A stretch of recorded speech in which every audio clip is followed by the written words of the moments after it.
ओम नमो भगवते वासुदेवाय।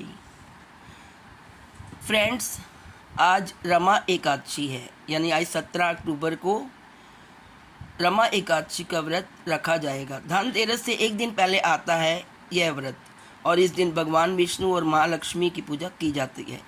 इस व्रत में माँ तुलसी और आंवले की पूजा करके दीपदान भी करना चाहिए। मान्यता है कि जो भी भक्त इस व्रत को नियम और श्रद्धा से करता है उसे वैकुंठ धाम की प्राप्ति होती है और जीवन के सभी दुख दर्द मिट जाते हैं। रमा एकादशी की शुरुआत 16 अक्टूबर सुबह 10:35 से हो चुकी है और इसकी समाप्ति 17 अक्टूबर सुबह 11:12 पर होगी। सुबह ब्रह्म मुहूर्त में उठकर स्नान करना चाहिए और पीले या सफ़ेद वस्त्र पहनने चाहिए, क्योंकि ये रंग भगवान विष्णु और माता लक्ष्मी को प्रिय है।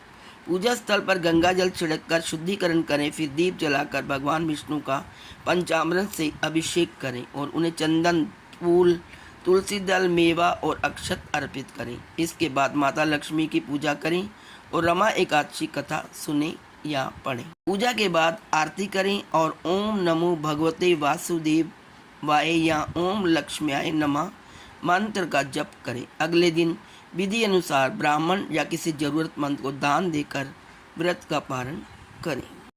व्रत रखने से पहले कथा पढ़ी जाती है। आइए सुनते हैं रमा एकादशी व्रत की कथा। भगवान कृष्ण से युधिष्ठिर ने पूछा, कार्तिक मास में कौन सी एकादशी आती है और इसका क्या फल है? भगवान कृष्ण ने कहा, हे युधिष्ठिर, कार्तिक मास की कृष्ण पक्ष की एकादशी का नाम रमा है। इसकी कथा इस प्रकार है। प्राचीन काल में मुचुकुंद नाम का एक राजा सत्यवादी और भगवान विष्णु का परम भक्त था। सत्यवादी राजा मुचुकुंद की एक पुत्री थी जिसका नाम चंद्रभागा था। चंद्रभागा का विवाह अन्य नगरी के राजा के पुत्र शोभन से हुआ था। राजा मुचुकुंद हर साल एकादशी का व्रत रखते थे। राजा के अलावा उनके राज्य के सभी लोग भी ये व्रत पूरे मन से रखते थे। किसी के घर खाना नहीं बनता था। एकादशी के दिन सभी लोग व्रत करते थे। मुचुकुंद के राज्य में सभी एकादशी व्रत करते थे और उन दिन सभी निराहार रहते थे। मुचुकुंद की बेटी का पति शोभन बहुत कमज़ोर था। वो भूखा नहीं रह सकता था। उसे पता था कि अगर भूखा रहा तो उसके प्राण नहीं बचेंगे, लेकिन राजा का नियम सभी के लिए एक समान था। ऐसे में शोभन ने तय किया कि वह एकादशी व्रत करेगा। चंद्रभागा को यह चिंता होने लगी कि उसका पति भूखा कैसा रहेगा।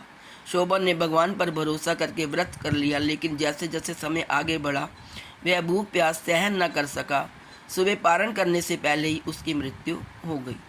पति की मृत्यु से चंद्रभागा बहुत दुखी हुई। शोभन को उसके एकादशी व्रत के फलस्वरूप अगले जन्म में मंदराचल पर्वत के राज्य में राज मिला। एक दिन राजा मुचुकुंद मंदराचल पर्वत पहुंचे थे। उन्होंने अपने दामाद को देखा तो प्रसन्न हो गए। राजा ने अपनी पुत्री चंद्रभागा को यह बात बताई तो वह भी प्रसन्न हो गई।